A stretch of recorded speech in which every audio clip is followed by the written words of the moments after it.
I walked into my daughter's workplace on a Tuesday afternoon and found her carrying dirty dishes through a packed dining room. Her mother-in-law stood near the kitchen entrance, arms crossed, watching like a prison guard. "Table 6 is waiting, Emma," she called out loud enough for everyone to hear. "If you can't keep up, maybe you should go back to whatever it was you did before marrying my son." The other servers looked away. My daughter's face turned red, but she just nodded and kept moving. That was the moment I knew. 3 weeks later, when the health inspector's report hit the news and the bank called in their loans, my daughter's mother-in-law finally understood what it meant to underestimate someone. This isn't a story about revenge. This is a story about what happens when you mistake kindness for weakness. Before I tell you what I did, drop a comment. Where are you watching this from? What time is it right now? I want to know how far this story about a father's quiet war has traveled. The morning started normal enough. I was in my workshop in Mississauga, sanding down a cedar plank for a custom deck job. 64 years old, and I still preferred working with my hands to sitting idle. My phone rang. Emma. My daughter didn't usually call on Tuesday mornings. "Hey, sweetheart," I answered, brushing sawdust off my jeans. "Hi, Dad." Her voice sounded tight. "Are you busy today?" "Never too busy for you." "What's going on?" She hesitated. "Could you maybe stop by the restaurant around 2? I'm working lunch shift. I'd like to see you." Something in her tone made my chest tighten. "Everything okay with Marcus?" "Yeah, everything's fine. I just miss you, that's all." We'd always been close, Emma and I. After her mother died when she was 12, it had been just us for years. I could hear things in her voice that most people missed. This wasn't fine. "I'll be there at 2, I said. "Thanks, Dad. I love you." "Love you too, sweetheart."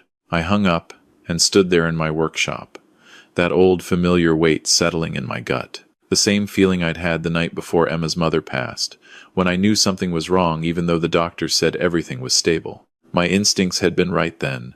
They were screaming now. Belmont's was an upscale restaurant in Yorkville, the kind of place where a steak cost more than I used to spend on groceries in a week. Emma's husband, Marcus, had grown up with money. His mother, Victoria Belmont, owned 3 restaurants across Toronto and lived in a Rosedale mansion that could house 6 families, comfortably. When Emma had married Marcus 2 years ago, I'd been happy for her. He seemed like a good man, even if his mother had made it clear at the wedding that she thought Emma wasn't quite good enough. "Well, at least she's pretty," Victoria had said, loud enough for me to hear. Marcus could have done worse. I'd bitten my tongue then. Should have known better.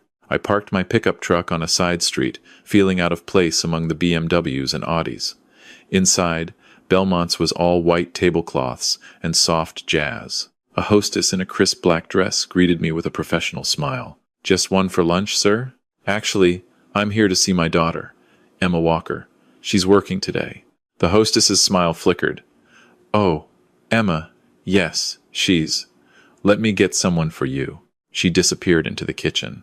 I stood in the entrance, watching the lunch crowd. Business people in expensive suits, ladies who lunch, a few tourists. Then I saw her. Emma emerged from the kitchen carrying a heavy tray loaded with dirty plates. She was wearing a plain black server's uniform, her hair pulled back in a tight bun. She looked exhausted. As I watched, she navigated between tables, shoulders slightly hunched in a way that made her look smaller than she was. Then I saw Victoria Belmont. Marcus's mother stood near the kitchen entrance like she owned the place, which, technically, she did. She was 58 but looked younger, with perfectly styled blonde hair and a designer suit that probably cost more than my truck. She was watching Emma with the kind of expression you'd give a disobedient dog. Emma delivered the dirty dishes to the kitchen and came back out. Victoria stepped directly into her path. "Table 6 is waiting, Emma." Her voice cut through the low hum of conversation. Several diners looked up. "If you can't keep up, maybe you should go back to whatever it was you did before marrying my son." I felt my hands clench into fists. Emma's face flushed red. "I'm sorry, Victoria. I'll get to them right away. It's Mrs. Belmont during work hours. We have standards here." "Yes, Mrs. Belmont." Emma hurried toward table 6. Victoria watched her go, then said something to another server, a young woman who laughed nervously. That's when Emma saw me standing by the entrance. Our eyes met. The look on her face broke something inside me. Shame, fear, and underneath it all, a plea. Please don't make a scene. I walked over slowly. Victoria noticed me approaching, and her expression shifted to polite annoyance. Can I help you? I'm Emma's father. Recognition flickered across her face, followed by barely concealed disdain. Oh, Mr. Walker. What a surprise. I came to see my daughter. She's working. Victoria glanced at her watch. She has another 3 hours on her shift. Perhaps you could come back another time. Emma appeared beside us, slightly out of breath. Dad, it's okay.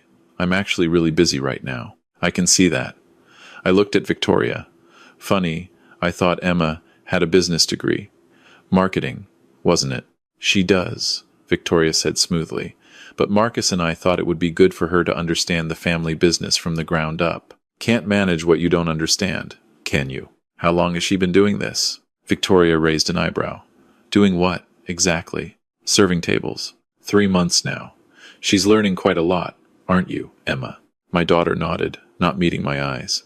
It's fine, Dad. Really, but I saw her hands. They were trembling slightly as she gripped her order pad. I saw the dark circles under her eyes that makeup couldn't quite hide.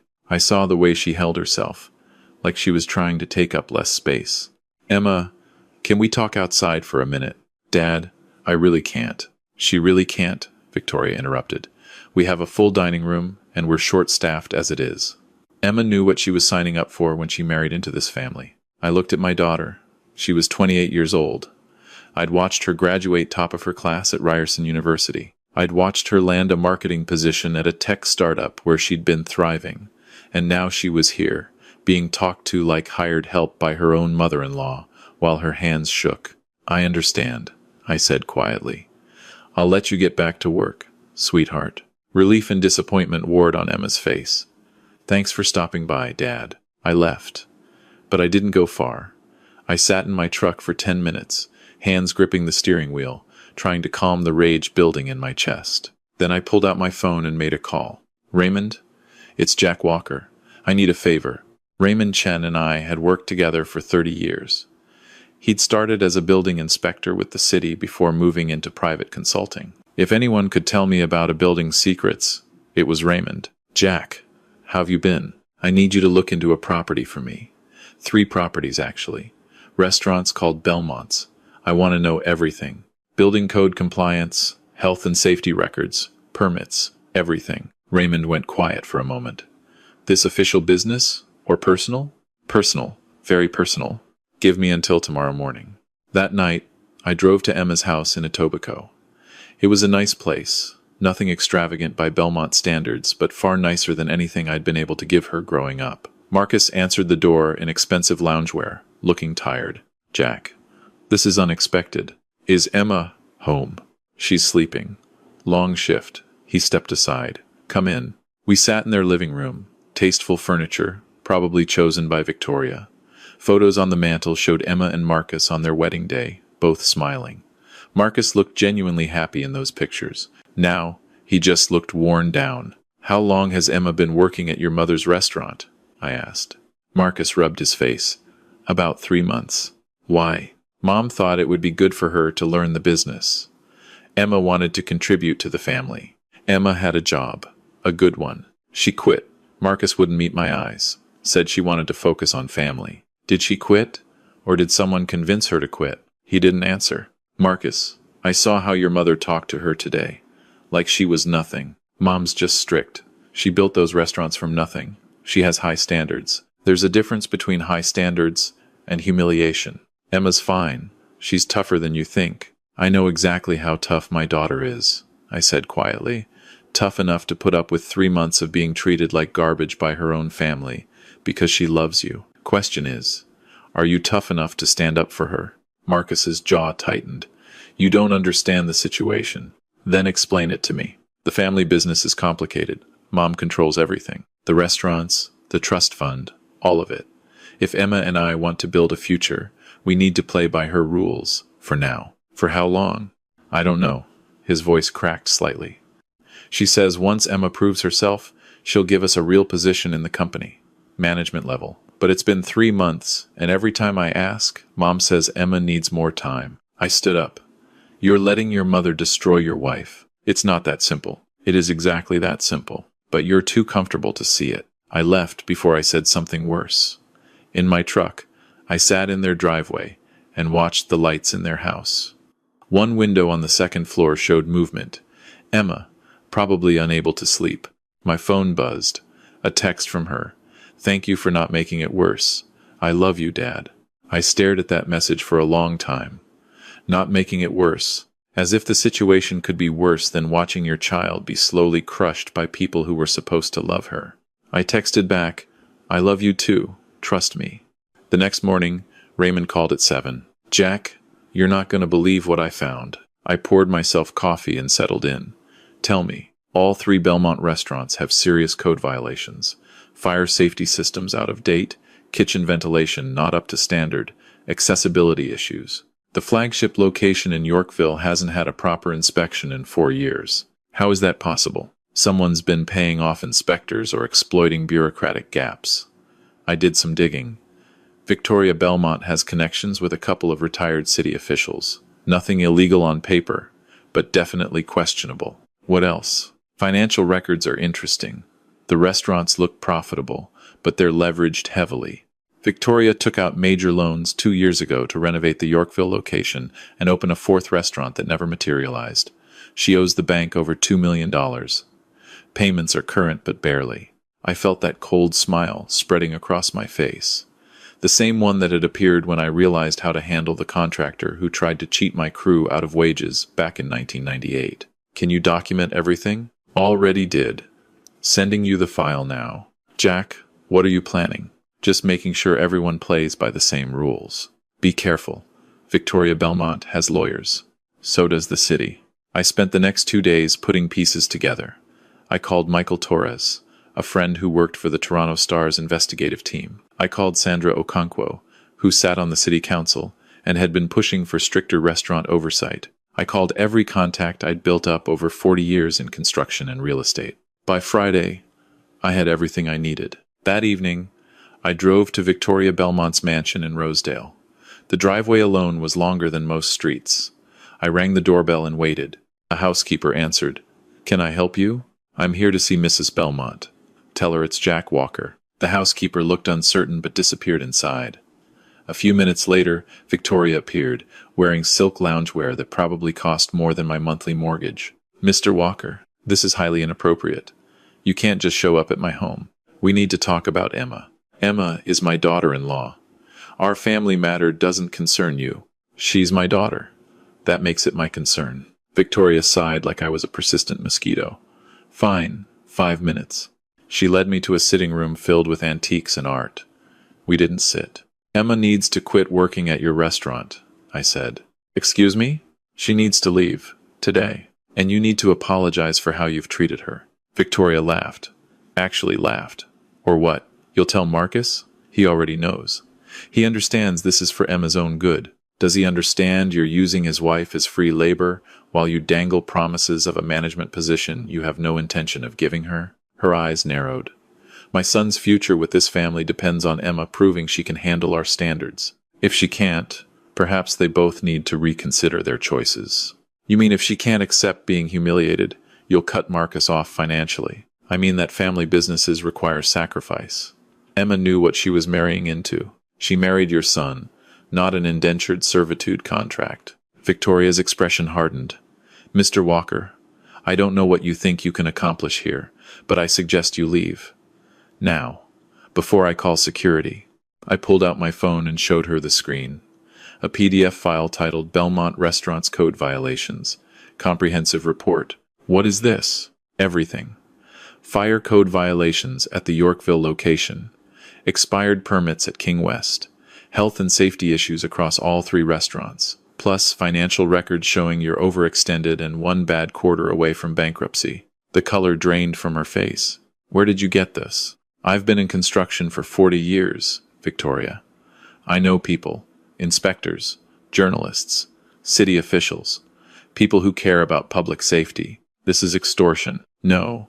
Extortion would be if I asked for money. I'm just asking you to let my daughter go. Give her and Marcus your blessing to build their own life. Stop treating her like she's beneath you. And if I refuse, then Monday morning, This file goes to the city's licensing department, the health inspector, and a very interested reporter at the Toronto Star. Your restaurants will be shut down within a week for emergency inspections. Given your financial situation, you won't recover. Victoria's hands were shaking now. You wouldn't. I absolutely would. But I'd rather not, because unlike you, I don't enjoy destroying people. I just want my daughter free from your control. She stared at me, fury and fear fighting for dominance. You have no idea what you're dealing with. I'm dealing with a woman who's so insecure about her own worth that she needs to crush a young woman half her age to feel powerful. I've seen it before. It's not impressive. Get out of my house. Monday morning, Victoria. You have until then to decide. Let Emma go with dignity, or lose everything you've built. I left her standing there in her expensive sitting room, surrounded by all the material wealth in the world, and none of the character that matters. Saturday morning, my phone rang. Marcus, what did you say to my mother? The truth. She's furious. She says you threatened her. I gave her a choice. Dad, he stopped himself. He'd started calling me that after the wedding. Jack, please don't do this. This will destroy everything. It'll destroy the lies you've been living. That's different. Emma and I need her support. Financially, professionally. Do you love my daughter? Silence. Marcus, do you love her? Of course I do. Then prove it. Stand up for her. Not Monday, not someday. Today. It's not that simple. Yes, it is. You're just scared, and I understand that. But fear isn't love, son. Eventually you have to choose. He hung up. Sunday evening, I took Emma to dinner. Just us, at a quiet restaurant in Scarborough, far from Yorkville and the Belmont Empire. You've been plotting something, she said over pasta. I can always tell. Is it that obvious? You get this look, like you're building something in your head, measuring angles. I smiled. Your mother used to say the same thing. Emma's expression softened. I miss her. Me too, sweetheart. Every day. We ate in comfortable silence for a while. Then Emma put down her fork. I'm going to quit, Dad. The restaurant, I mean. What changed your mind? You. Coming to see me, not making a scene but showing up anyway. It reminded me that I don't have to accept this. I've been telling myself it's temporary, that it'll get better, but... She looked down. Victoria told me yesterday that I need another 6 months of training before she'll consider me for management. It's never going to end. What does Marcus say? He says we should stick it out, that his mother will come around. Emma's voice cracked. But I can't do it anymore, Dad. I feel like I'm disappearing. I reached across the table and took her hand. Then quit. Tomorrow. Walk away. But Marcus will have to decide what matters more.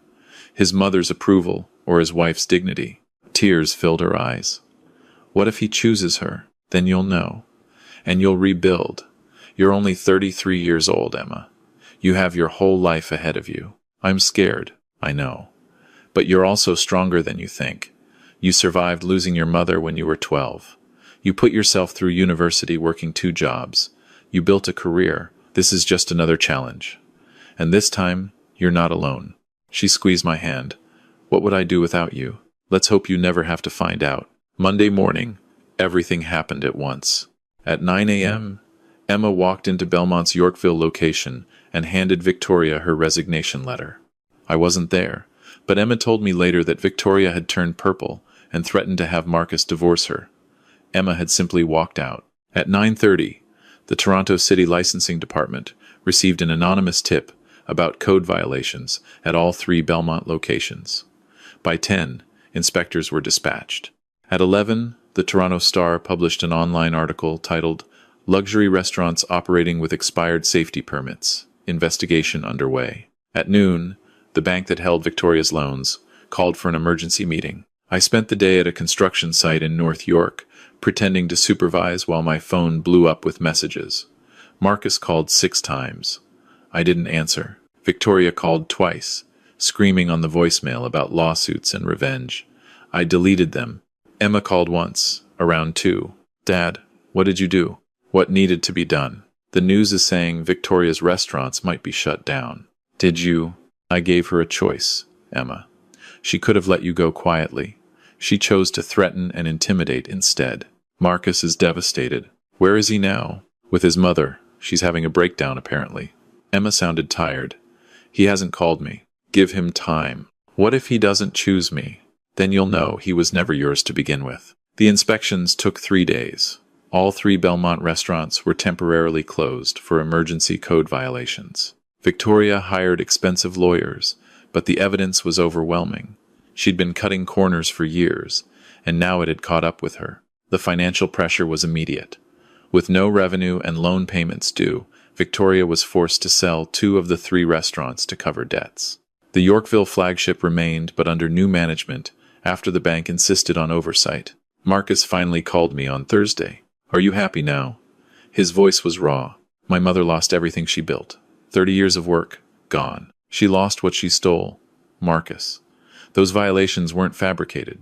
She was operating unsafe establishments and exploiting workers. I just made sure the rules applied to her like they apply to everyone else. You destroyed our family. Your mother destroyed her own family when she chose control over kindness. I just refused to let her destroy my daughter in the process. Emma won't even talk to me. Can you blame her? You stood by and watched your mother humiliate her for 3 months. You asked her to endure it for some vague future promise that was never coming. Where were you when she needed you? Silence on the line. Marcus, I actually like you.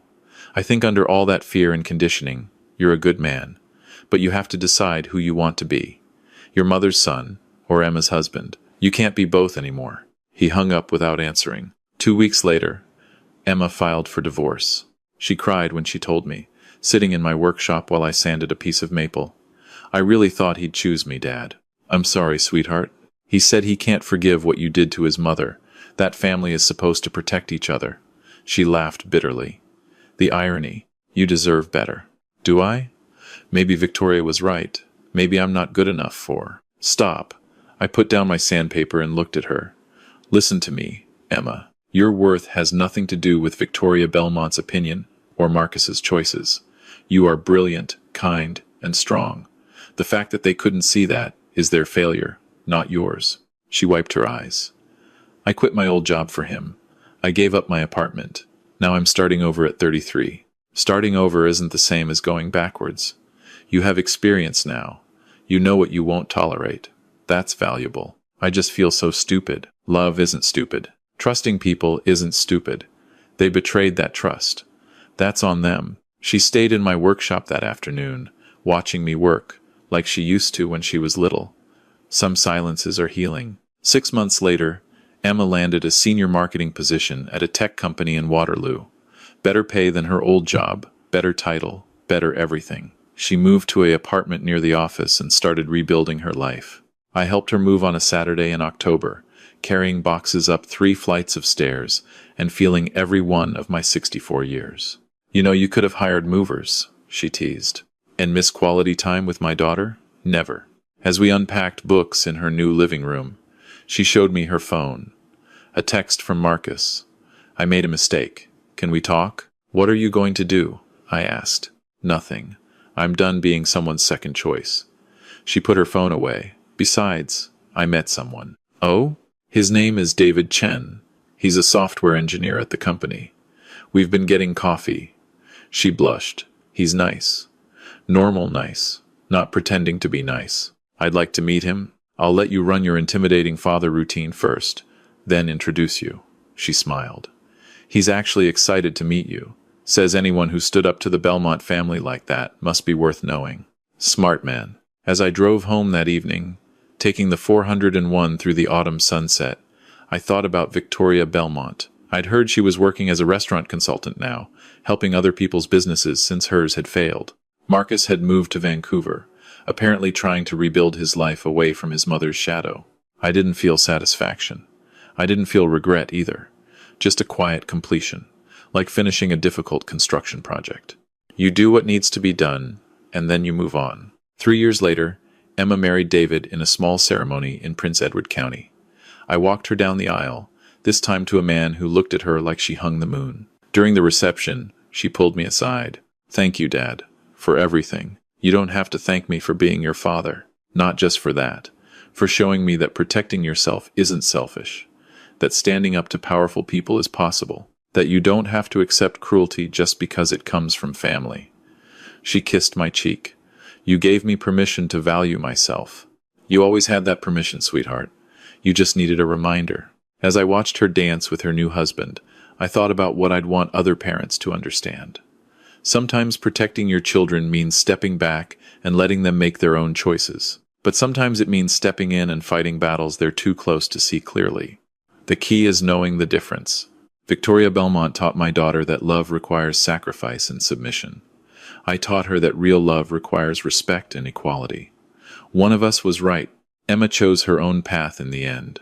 That's all any parent can hope for. My job wasn't to live her life for her or shield her from every difficulty. My job was to show her that when someone treats you as less than you are, you don't have to accept it. Not from in-laws, not from employers, not from anyone. If you're watching this and you see yourself in Emma's story, working a job that crushes your spirit because someone convinced you it's temporary, or staying in a relationship where you're constantly proving your worth to people who'll never find you sufficient, listen carefully. Your dignity isn't negotiable. It's not something you trade for approval or financial security or family peace. The moment you start accepting humiliation as the price of belonging, you've already lost yourself. And if you're a parent watching your child suffer in this way, trust your instincts.